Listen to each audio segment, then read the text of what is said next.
Good evening बच्चों, welcome to the chemistry zone lecture chapter 3 का। आज चैप्टर 3 में बहुत ही ज्यादा इम्पोर्टेंट टॉपिक हम पढ़ने के लिए जा रहे हैं। टॉपिक है the change in conductivity, the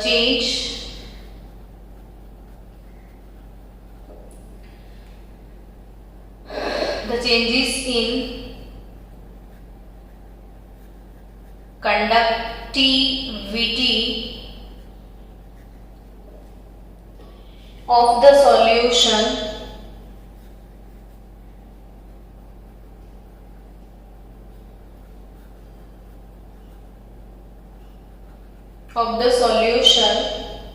with change in its concentration, with change in its concentration। इसलिए टाइम लगाते हैं टॉपिक लिखने में भी, ताकि टॉपिक लिखते लिखते फोकस कर लो आपकी कौन सा टॉपिक पढ़ने वाले हो, तो थोड़ा अलर्ट हो जाओ आप। कौन सा टॉपिक है कि the changes in conductivity of the solution with change in its concentration. The changes in conductivity of the solution with change in its concentration। बहुत दिनों से सोच रहे थे इस टॉपिक को पढ़ने के लिए, तो सबसे पहला बड़े आराम से खुद से सोचना बच्चों, खुद से सोचना और मुझे आंसर देना। जब तक खुद इन्वॉल्व नहीं होते हैं कोई भी टॉपिक में, सिर्फ सुन लेते हैं तो वो याद लॉन्ग टर्म तक नहीं रहता, लेकिन हम खुद सोचते हैं तो हम मास्टर बन जाते हैं। तो इन्वॉल्व योरसेल्फ और खुद सोचना कि कंडक्टिविटी जो है, हमने दो टाइप की कंडक्टिविटी अब तक पढ़ी हुई है, molar conductivity and equivalent conductivity. So molar conductivity lambda M and equivalent conductivity lambda N. अब कंसंट्रेशन को इन दोनों से रिलेशन क्या है वो सीखना है, तो कंसंट्रेशन और इन दोनों के बीच का रिलेशन सीखते हैं कि कंसंट्रेशन। पहले तो मैं आपको एक इलॉजिकल बात बताती हूं कि एक लॉजिक की कभी हमने पढ़ा था कि conductance G is equal to क्या होता है, तो kappa into A over L, ये सबको पता है। Conductance G is equal to kappa into A over L. अब यहां पे जो ए एंड एल है, इसको मतलब क्रॉस सेक्शन एरिया जो है वो एरिया, ये तो कंडक्टिविटी इन सॉल्यूशन की बात है, और ये वाला फॉर्मूला किसी रॉड के लिए अप्लाई होता है, यानी कि कोई सॉलिड कंडक्टर के लिए, कोई सॉलिड कंडक्टर के लिए। तो सॉलिड कंडक्टर की बात करें तो यहाँ पे एरिया ए होता है और लेंथ एल होता है। तो कोई सॉल्यूशन है ना बच्चों, सॉल्यूशन, तो क्यों उसमें ए और एल कहां से आएंगे, वो तो नहीं होंगे ना। तो उसको अगर हम रिप्लेस कर दें के, तो एरिया के ऑप्शन में सॉल्यूशन है, तो एरिया के ऑप्शन में वॉल्यूम आप डाल सकते हो। तो यहाँ पे K इंटू वी हो सकता है। और लेंथ कहां से है, तो लेंथ भले नहीं है तो यहाँ पे ऐसा आप सोच सकते हो कि कोई इलेक्ट्रोलिटिक सेल है, इसमें एनोड कैथोड है और दोनों के बीच का डिस्टेंस 1 ले लो आप यूनिटी, तो ऑब्वियसली कंडक्टिविटी G। अब G को भी रिप्लेस कर दो तो सॉल्यूशन के लिए तो मोर मीनिंगफुल लैम्बडा एम होता है। तो लैम्बडा एम, जी को मैंने रिप्लेस किया, जी कंडक्टिविटी है उसको मैंने रिप्लेस किया मोलर कंडक्टिविटी से, और K इंटू वी। तो एक चीज ये खास याद रखना आपकी टेक्स्ट बुक में चाहे हो या नहीं हो, आई डोंट नो। तो molar conductivity lambda M, molar conductivity lambda M is equal to K into मैंने एरिया हटा के वॉल्यूम कर दिया, जी को हटा के लैम्बडा एम कर दिया, तो lambda M is equal to K into V. यानी कि आप यहाँ पे सीधा सीधा हिसाब लगा सकते हो कि lambda M proportional to V. तो इसका मतलब ये होगा बच्चों कि वॉल्यूम अगर इंक्रीज होता है, तो वॉल्यूम अगर इंक्रीज होता है तो मोलर कंडक्टिविटी ऑब्वियसली इंक्रीज होगा, और वॉल्यूम इंक्रीज होगा तो उसका दूसरा मतलब ये है कि मोलारिटी या concentration is nothing but mole by volume होता है। अब इससे इसका रिलेशन इनवर्स है, यानी कहीं वॉल्यूम इंक्रीज कर लिया तो कंसंट्रेशन ऑब्वियसली डिक्रीज होता है। तो यानी ये चीज मैंने थियोरेटिकली सिखाई। अब प्रैक्टिकली सीखते हैं, जो कि हम अपनी डे टू डे लाइफ में फील करते हैं, वो मैं सिखा रही हूँ कि ये इन चीजों को फिर से एक बार रिवाइज करवा देती हूँ, सुन लो ध्यान से। कि हम ये फॉर्मूला जानते हैं कि conductivity G is equal to K into A over L, but it is for solid conductor. हमने यहाँ सॉल्यूशन की बात लेके बैठे हैं, तो अगर हम सॉल्यूशन के बारे में सोचें तो सॉल्यूशन की कंडक्टिविटी के लिए जनरली मोलर कंडक्टिविटी और इक्विवेलेंट कंडक्टिविटी पे फोकस किया जाता है, क्योंकि सॉल्यूशन को कोई ना कोई कंसंट्रेशन भी होता है। सो गाइस, दिस G को रिप्लेस किया जाए लैम्बडा एम से, K तो कंडक्टिविटी है ही है कप्पा, और यहाँ पे एरिया, ये सॉलिड है, क्रॉस सेक्शन एरिया, लेंथ का कोई काम ही नहीं है सॉल्यूशन में, तो एरिया की बजाय हमने डाल दिया वॉल्यूम। तो lambda M is equal to KV, KV तो एवी, तो lambda M proportional to V. यानी कि वॉल्यूम इंक्रीज हुआ तो मोलर कंडक्टिविटी इंक्रीज होगा, बट कंसंट्रेशन डिक्रीज हुआ तो। अब अपने हिसाब से सोचते हैं कि सपोज मेरे पास 0.1 मोलर KCl, यानी कोई स्ट्रॉन्ग इलेक्ट्रोलाइट का सॉल्यूशन है, कोई स्ट्रॉन्ग इलेक्ट्रोलाइट का सॉल्यूशन है। मैं 1, 2, 3 बार भी बोलने के लिए तैयार हूं, चीजों को आप सुनते जाना। 0.1 molar KCl, KCl strong electrolyte है। अब स्ट्रॉन्ग किसको बोलते हैं, वापिस से आप रिवाइज करो तो substance which ionize 100%, which ionize 100%, जो पूरा पूरा पूरा डिसॉल्व हो जाता है, सब कुछ डिसॉल्व हो जाए, तो जो 100% आयोनाइज हो जाए तो इसको बोला जाता है स्ट्रॉन्ग इलेक्ट्रोलाइट।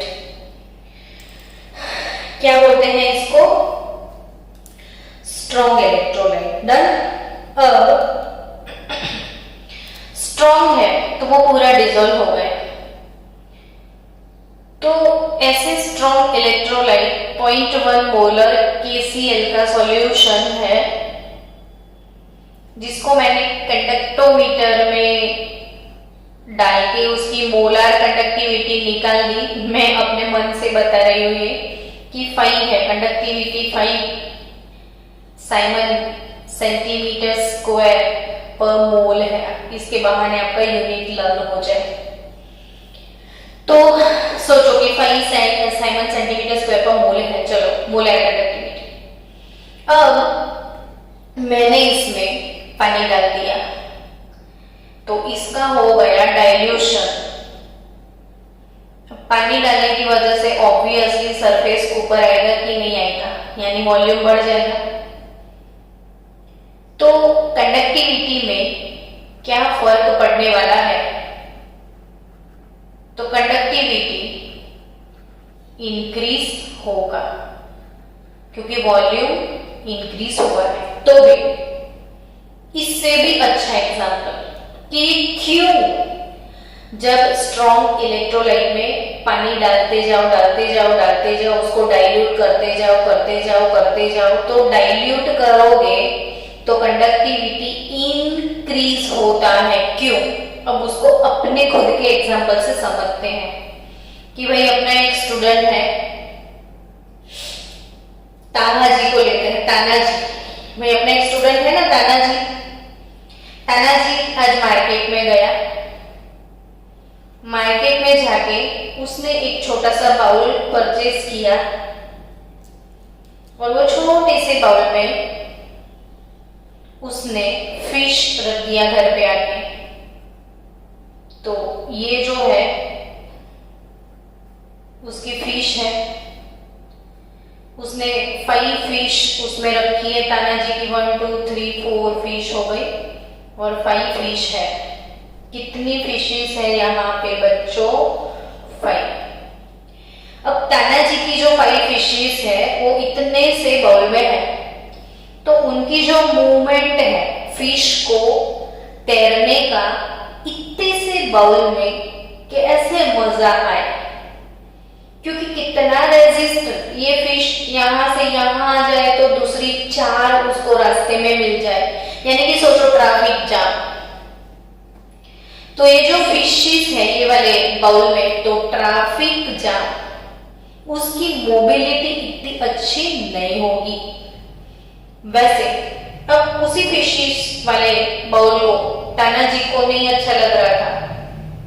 समर्थ ने आया और बोला, क्या यार इतने से बाउल में तो फिश को रखता है, इतने बड़े से। उसने वो अपने घर में बड़ा सा तगारा था वो ले लिया, और तगारा में बहुत ज्यादा पानी डालना पड़ेगा ना, यानी कि अपने सॉल्यूशन को डाइल्यूट कर दिया, डाइल्यूट किया। हमने सॉल्यूशन को डाइल्यूट किया और केमिस्ट्री की लैंग्वेज तो ये बता रही है कि हमने कंसंट्रेशन को डिक्रीज किया है। अब जो ताना जी की फिशेस है उनको बहुत मजा आने वाला है, काफी स्पेस मिल गया है उनको। वो जितना मजा, जितना ज्यादा स्पेस होगा ना, उनकी मोबिलिटी इतनी ही बढ़ जाएगी। ये एग्जांपल बहुत सही है समझने के लिए, ये थोड़ा टेक्निकल लैंग्वेज है ये अपना वाला। तो एक छोटे से बाउल में 5 फिश है, कैसे तैर रही है, बहुत ज्यादा रेजिस्टेंस, नो मजा। तो ताना जी की फिश ताना जी को बोल रही है कि कैसा पर्सन है, इतने छोटे से बाउल में रखे। समर्थ ने आके बोला, अरे इसमें डाल दिया। तो फिश को मजा आ गया। वही चीज है यहाँ पे कि ये तो 0.1 मोलर KCl का सॉल्यूशन था। तो अपने जो फिश है उसमें K+ और Cl- है, ये दोनों फिश लाइक आयंस है अपने। और ये जो आयंस है उनकी बस इतने से बाउल में अगर सोच लो कि ये तो पूरा डिसॉल्व हो गया, तो ये 100 आयन है इसमें, तो इसमें बहुत क्लोज होंगे 100 आयन, यानी सबको रेजिस्टेंस भी आएगा।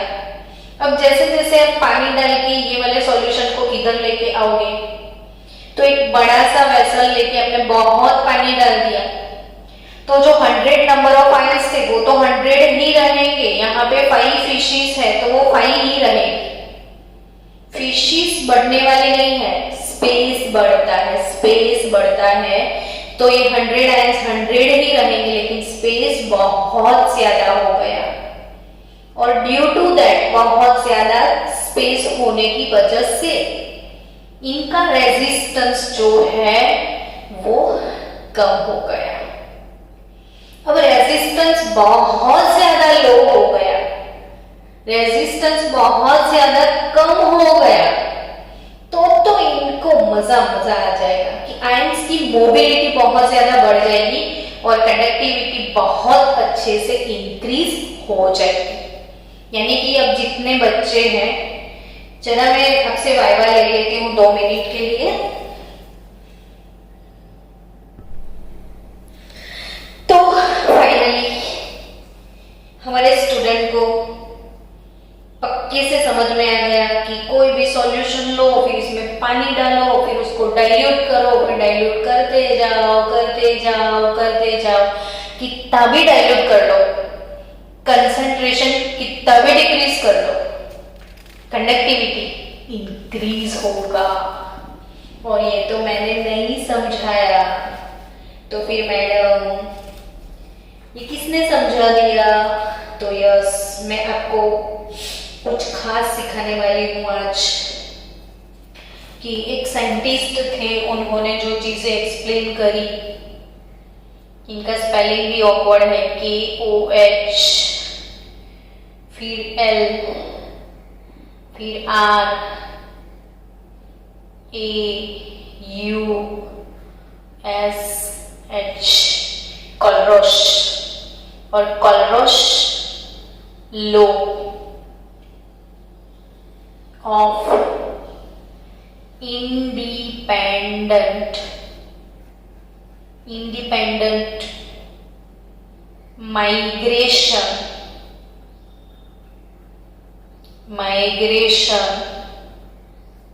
Of ions. Kohlrausch law. In Kohlrausch law for what? तो Kohlrausch law of independent migration of ions. Independent migration of ions. पता है बच्चों, हम कैसे प्रिपेयर करते हैं? तो कॉलरोश लॉ, तूने ये थियरी पढ़ ली, कॉलरोश लॉ, है ना, ऐसे ही बोलते हैं। वैसे हमको पता है 11 आउटबाउ प्रिंसिपल, हून्स रूल, फिर हम बोलेंगे पाउली, बट हम पूरा नहीं बोलते हैं कभी। जैसे पाउली, तो पाउलीज एक्सक्लूजन प्रिंसिपल। जैसे हून्स रूल, तो हून्स रूल फॉर स्पिन मल्टीप्लिसिटी। वैसे ही कॉलरोश लॉ फॉर व्हाट? तो it is independent migration of ions. और नीट वाले बच्चों, 31 या नीट का बुक अगर आपके पास है तो खोल के देखना। ये क्वेश्चन नीट में एक बार पूछ लिया था कि कॉलरोश लॉ किस लिए है ना? तो ऐसे क्वेश्चन नीट में डाले, कितना इंटेलिजेंट क्वेश्चन है सच में कि ये लोग याद नहीं रखते हैं बच्चे, तो ऐसे स्मार्ट क्वेश्चन भी कभी कभी आते हैं। तो कॉलरोश लॉ तो सही है, लेकिन किसके लिए?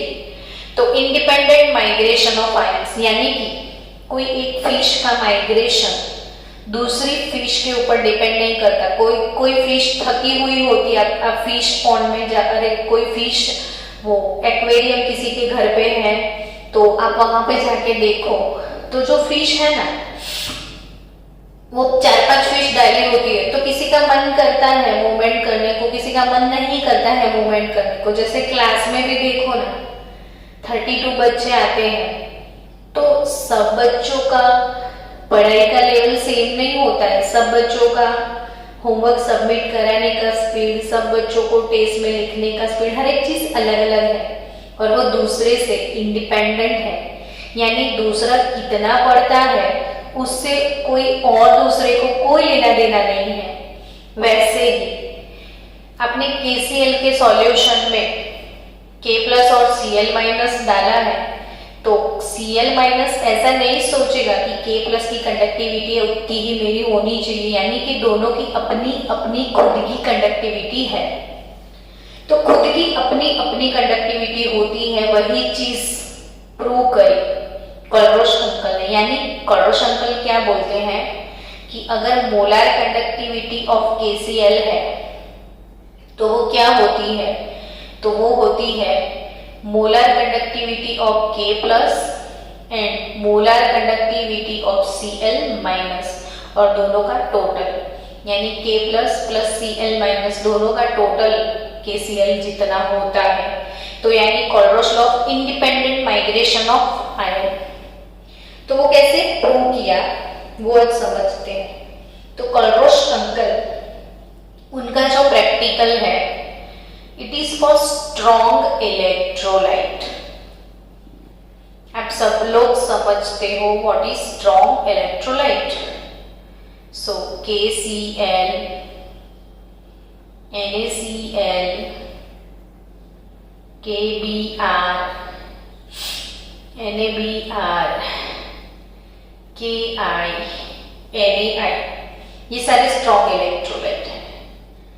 अब ऐसे स्ट्रॉन्ग इलेक्ट्रोलाइट में उन्होंने सिलेक्ट किया था KCl। अब एक्सपेरिमेंट को उन्होंने कैसे किया था मुझे नहीं पता, लेकिन हम इमेजिन करके बोलते हैं कि उन्होंने 0.1 मोलर KCl का सॉल्यूशन लिया, फिर उसी सॉल्यूशन की कंडक्टिविटी मेजर कर ली। सपोज मोलर कंडक्टिविटी इसकी मिल गई x1, फिर उन्होंने थोड़ा पानी डाल दिया, कंसंट्रेशन डिक्रीज कर लिया, फिर से कंडक्टिविटी मेजर करी, तो सपोज x2 आई लेकिन डिक्रीज हुई होगी, सॉरी इंक्रीज हुई होगी, फिर कंसंट्रेशन डिक्रीज किया, फिर कंडक्टिविटी का वैल्यू निकाला, फिर कंडक्टिविटी डिक्रीज किया, जैसे जैसे पानी डालते गए कंसंट्रेशन डिक्रीज करते गए, मोलर कंडक्टिविटी का वैल्यू लिखते गए, वैसे रीडिंग लिए। अब जब बहुत सारे रीडिंग आप लेते हो तो ऑब्वियसली आप ग्राफ बना सकते हो। तो इन रीडिंग्स को ग्राफ पेपर पे अरेंज किया। तो graph √C versus molar conductivity lambda m लिया। √C versus molar conductivity lambda m Simon centimetre square पर मोल। जहां भी बात आई यूनिट हम छाप देते हैं ताकि बच्चों को याद हो जाए। और ये √C लिया था, C नहीं। बहुत ज्यादा इंपॉर्टेंट है ये प्लॉट का, आपको याद रखना है, प्लास्टर लगा दो। Lambda m versus √C। C क्या है? कंसंट्रेशन है। कंसंट्रेशन क्या होता है? मोल पर लीटर। अब उसका रूट यानी पावर हाफ, तो लैम्बडा m वर्सेस √C का प्लॉट। अब सबको तो पता है कि कंसंट्रेशन डिक्रीज, तो यहां से ऐसे जाओगे, ऐसे तो इंक्रीज होगा ना, तो ऐसे जाओगे तो डिक्रीज होते हैं, और कंसंट्रेशन डिक्रीज करोगे तो कंडक्टिविटी इंक्रीज होगी, तो ऐसे एक ग्राफ मिला। तो ये KCl जैसे स्ट्रॉन्ग इलेक्ट्रोलाइट का ग्राफ था। अब बच्चों नोटिस करना है आपको सबको, मन में आंख बंद करके 5 बार बोल दो, याद हो ही जाएगा कि हमेशा स्ट्रॉन्ग इलेक्ट्रोलाइट जो भी है उसका ही ग्राफ स्ट्रेट मिलता है। फिर से स्ट्रेट ग्राफ किसका मिलता है? तो स्ट्रॉन्ग इलेक्ट्रोलाइट का। वीक का कभी स्ट्रॉन्ग नहीं मिलेगा, सॉरी वीक का कभी स्ट्रॉन्ग मिलेगा नहीं, वीक का कभी स्ट्रेट लाइन नहीं मिलेगा। और वीक इलेक्ट्रोलाइट का प्लॉट किया तो वो ऐसा कर्व था, और क्यों था इसकी डिस्कशन बाद में। पर आप अभी के लिए कि आपको 4-5 प्लॉट कर्व शेप में दिए हैं तो वो ऑब्वियसली वीक इलेक्ट्रोलाइट के हैं, और सारे एक स्ट्रेट लाइन है तो ऑब्वियसली वो स्ट्रॉन्ग के हैं। तो ये स्ट्रॉन्ग इलेक्ट्रोलाइट का ग्राफ ऐसे स्ट्रेट मिल गया। अब उसी ग्राफ को एक्सटेंड किया जाए। चलो मैंने एक्सटेंड किया, तो यहां मुझे इंटरसेप्ट मिला, और ये जो भी इंटरसेप्ट है तो सोचो कि यहां पे हम आ गए ना, तो यहाँ पे C0 हो गया, यानी कंसंट्रेशन कैसा हो गया। तो हम तो कब से क्या कर रहे थे? कंसंट्रेशन डिक्रीज कर रहे थे, तो 0.06 आएगा, 0.05 आएगा, 0.04 आएगा, 0.03 आएगा, 0.02 आएगा, 0.01 आएगा, फिर 0 से 0.00 हो जाएगा, है ना। तो बच्चों जब कंसर्न इतना पानी डाल दो, इतना पानी डाल दो, बहुत ज्यादा पानी डाल दिया, ओवर पानी डाल दिया, तो इसको आप क्या बोलोगे? तो इसको बोलोगे इनफाइनाइट डाइल्यूशन। बहुत ज्यादा पानी डाल दोगे तो क्या बोलोगे? Infinite dilution. बहुत ओवर डाइल्यूशन, तो इनफाइनाइट डाइल्यूशन वो कभी प्रैक्टिकली नहीं मिलता है बच्चों। आपने बकेट भर के पानी डाल दिया तो भी इनफाइनाइट डाइल्यूशन, सिंटेक्स का टैंक भर के पानी डाल दिया तो भी इनफाइनाइट डाइल्यूशन, आपने गटर में डाल दिया तो भी इनफाइनाइट डाइल्यूशन। तो पर एग्जैक्ट इनफाइनाइट डाइल्यूशन कौन सा? तो वो प्रैक्टिकल से नहीं पता चलता, वो ग्राफ से ही पता चलता है। एग्जैक्ट वैल्यू ग्राफ से ही मिलेगी। तो ग्राफ को आप एक्सटेंड करो, इंटरसेक्शन लाओ तो इनफाइनाइट डाइल्यूशन। और वहां पे जब इंटरसेप्ट जो भी वैल्यू मिलता है उसको लैम्बडा m नॉट बोलते हैं। तो फिर से आपके लिए एक्सरसाइज शुरू करो, brain exercise. Lambda m not मतलब क्या? लैम्बडा m नॉट मतलब क्या? तो लैम्बडा m नॉट यानी कि limiting molar conductivity. Lambda m not यानी क्या बच्चों? Limiting molar conductivity. और उसका कोई दूसरा वर्ड लिमिटिंग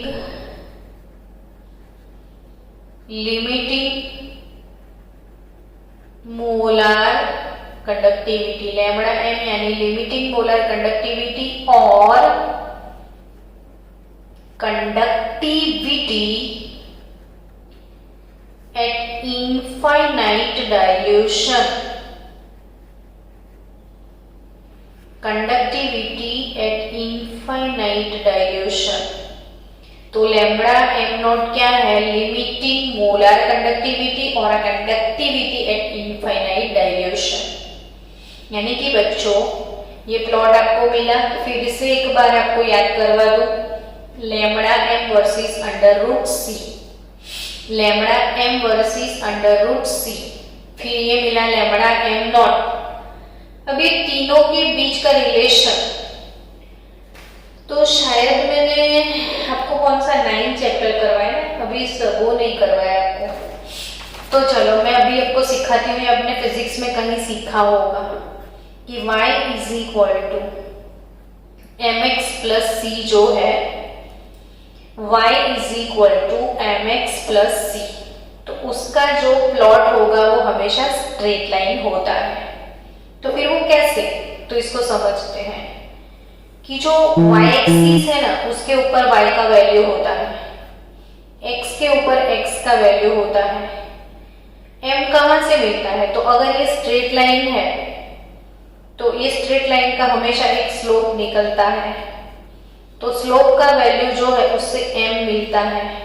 और इसको यहां से आप एक्सटेंड करो तो एक्स्ट्रा प्लॉट करने की वजह से जो इंटरसेक्शन मिलता है वो c है, तो slope will B m, y will be y, x will be x, और ये इंटरसेक्शन और ये तीनों को मिलाओ तो हमेशा ये इक्वेशन के फॉर्म में उनका रिलेशन होता ही है। तो फिर से समझो कि y is equal to mx plus C, y is equal to mx plus C. तो y एक्सिस पे y, तो अब चलो इसको कंपेयर करें। यहाँ पे हमारी y पे लैम्बडा m है, तो y is equal to lambda m। y पे क्या है? y is equal to mx plus C, है ना। तो m will be slope, c will be intersection, तो y पे y, तो y एक्सिस पे लैम्बडा m, x तो अंडर रूट सी, तो अंडर रूट सी, उसके साथ स्लोप, तो इसका जो भी स्लोप निकलेगा वो स्लोप, और स्लोप को आप अभी a बोल दो, स्लोप जो भी मिलेगा उसको a बोल दिया जाए, तो a अंडर रूट सी, तो ये हो गया mx, और c क्या है? तो इंटरसेक्शन, c क्या है? इंटरसेक्शन, तो इंटरसेक्शन लैम्बडा m नॉट, तो प्लस लैम्बडा m नॉट। तो एक्चुअली ये स्लोप यहाँ पे नेगेटिव निकलेगा, क्योंकि एक चीज डिक्रीज होती है तो इंक्रीज हुआ तो ये माइनस ए होगा। तो अब परफेक्टली रिलेशन याद रखो कि lambda M is equal to lambda M not minus A under root C. अब ये जितने भी टर्म्स मैंने लिख दिए हैं उन सारे टर्म्स को समझते हैं कि लैम्बडा एम तो molar conductivity, lambda M not limiting molar conductivity या molar conductivity at infinite dilution, A will be slow here. तो यहाँ पे प्लस करोगे तो मिलेगा तो माइनस ए होगा, यानी स्लोप का वैल्यू माइनस ए होगा यहाँ पे, और अंडर रूट सी तो ये x। तो ये रिलेशन अब 31 या नीट का बुक देखना तो इसमें से भी क्वेश्चन नीट में आया। अब कैसे क्वेश्चन पूछा है देखो कि इफ मोलर कंडक्टिविटी B है, लिमिटिंग मोलर कंडक्टिविटी x है एंड स्लोप z है, तो what will be the true relation, ऐसा क्वेश्चन पूछ लिया है। बोलो तो अगर मोलर कंडक्टिविटी B होगा तो B limiting molar conductivity x तो lambda M x minus slope z है तो minus z under root C. समझे आप? यानी कि ये वाले इक्वेशन को पूछने के लिए उन्होंने कैसा क्वेश्चन इतना क्यूट बनाया, मुझे ये क्वेश्चन भी पसंद आया इसमें से। तो ये रिलेशन को समझना जरूरी है। Molar conductivity, limiting molar conductivity, A will be slow and under root C here it is the under root of concentration. So Kohlrausch uncle ने ये वाले प्रैक्टिकल को आप शांति से लिखो या ऑब्जर्व करो, मुझे 5 मिनट चाहिए।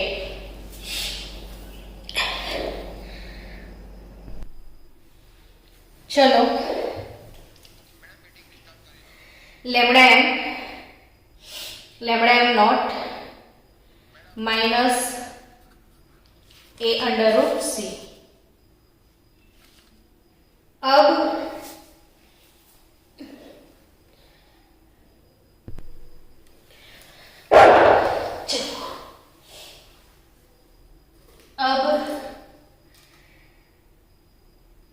कंडक्टिविटी वाला जो ग्राफ मैंने एक्सप्लेन किया, भाई इसमें slope will be A here.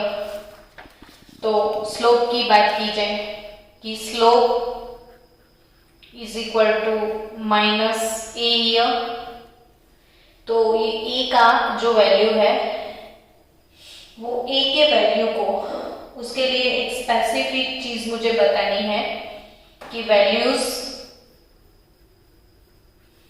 Of A same for same type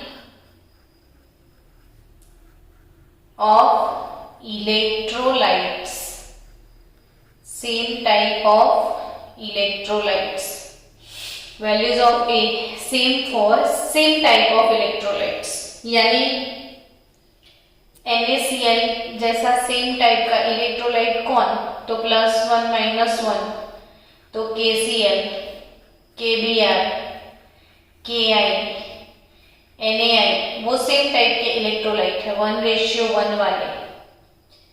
तो वैसे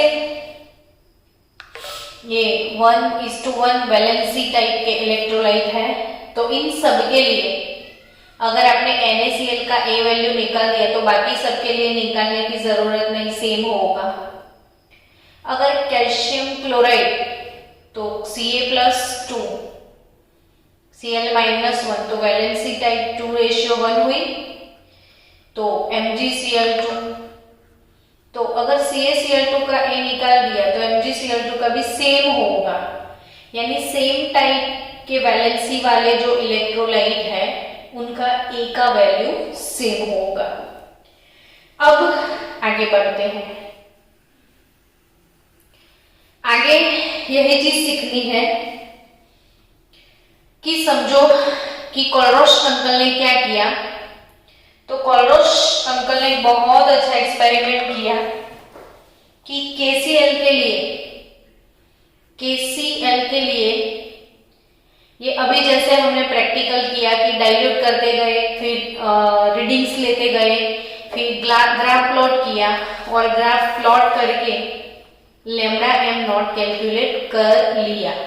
विदाउट ग्राफ ये पॉसिबल नहीं है। अब with the help of graph जो लेमडा एम मिला तो उन्होंने केसीएल के बाद एनएसीएल का निकाला, फिर केबीआर का निकाला, फिर एनएबीआर का निकाला, फिर केआई का निकाला और एनएआई का भी लेमडा एम कैलकुलेट किया। तो सबके lambda naught, molar conductivity, limiting molar conductivity सबकी उन्होंने निकाली, सबका डिफरेंस लिया, केसीएल माइनस एनएसीएल किया, केबीआर माइनस एनएबीआर किया, केआई माइनस एनएआई किया, तो इज इक्वल टू सबका वैल्यू सेम आया, this minus this, this minus this, this minus, तो सबकी वैल्यू इक्वल आई ना, सबकी वैल्यू इक्वल आई। और वो वैल्यू कौन सी है पता है? 23.4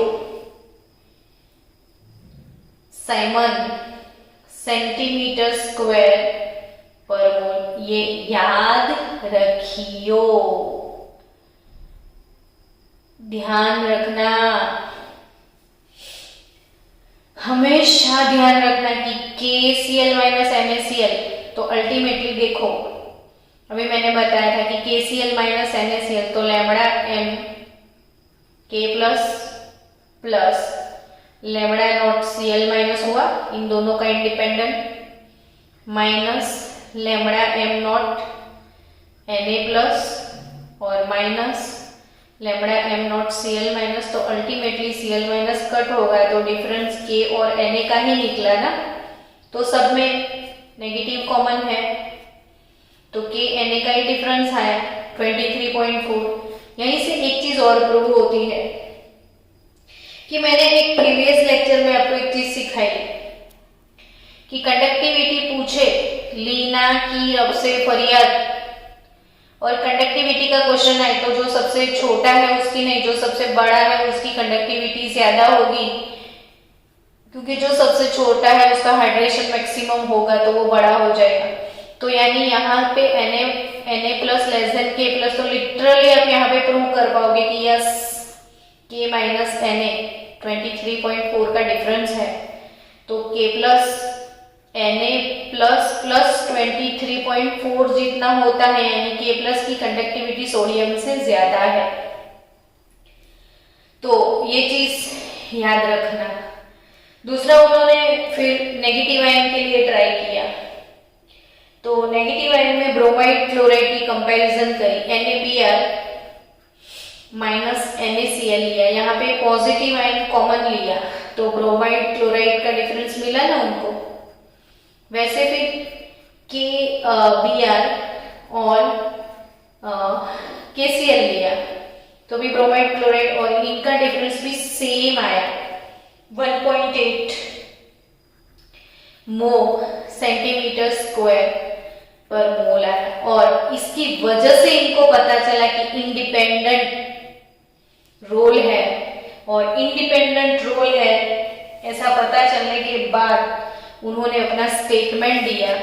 तो what is the statement of Kohlrausch law? याद रखना बच्चों, स्टेटमेंट ऑफ कोलरोश लॉ लिखना मेरे साथ कि the molar conductivity, the molar conductivity of an electrolyte at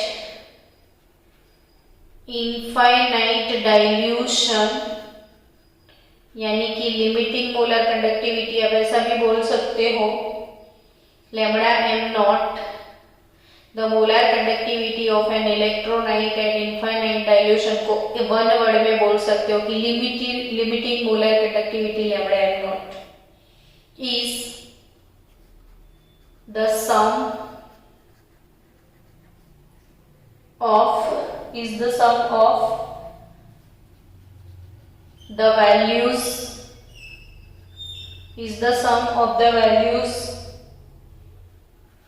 of the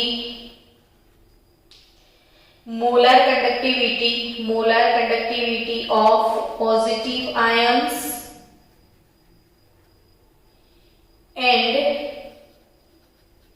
negative ions present in them. ये इनका स्टेटमेंट है इसलिए लिखना पड़ता है present in them lambda m not plus and lambda m not minus. तो ये कोलरोच स्टेटमेंट है। अब इसको मैं अपने वर्ड में समझा दूं कि सिंपल सी बात है कि ये जो कंडक्टिविटी है लैम्बडा m नॉट कोई इलेक्ट्रोलाइट ए बी है तो वो कैसे कैलकुलेट करोगे? तो lambda m not a plus lambda not be minus. For example lambda naught calcium chloride का कैलकुलेट करना है तो फॉर्मूला क्या होगा? Lambda m not Ca plus 2 lambda m not Cl minus. Lambda m not magnesium sulphate का calculate करना है तो फॉर्मूला क्या बनेगा? Lambda m not Mg plus 2 plus lambda m not SO4 minus 2। यानी कि किसी भी इलेक्ट्रोलाइट का लिमिटिंग मोलर कंडक्टिविटी क्या होता है तो उसके अंदर जो भी पॉजिटिव आयन है और जो भी नेगेटिव आयन है इसकी मोलर कंडक्टिविटी का टोटल एडिशन होता है। टोटल क्या होगा? एडिशन। तो बच्चों आपकी टेक्स्ट बुक देखो और टेक्स्ट बुक में आप खोलो कौन सा क्वेश्चन है जो सॉल्व किया जाए। तो अभी आपको सॉल्व करना है टेक्सचुअल एक्सरसाइज में नहीं, टेक्स्ट बुक में देखो शायद पेज नंबर 84 पे होगा। प्रॉब्लम 3.7 कौन सा प्रॉब्लम? प्रॉब्लम 3.7। खाली कौन सा प्रॉब्लम सॉल्व करोगे? 3.7 आप करो। तो 3.7 को आप सॉल्व कर दो। चलो फास्ट 3.7 को सॉल्व करो।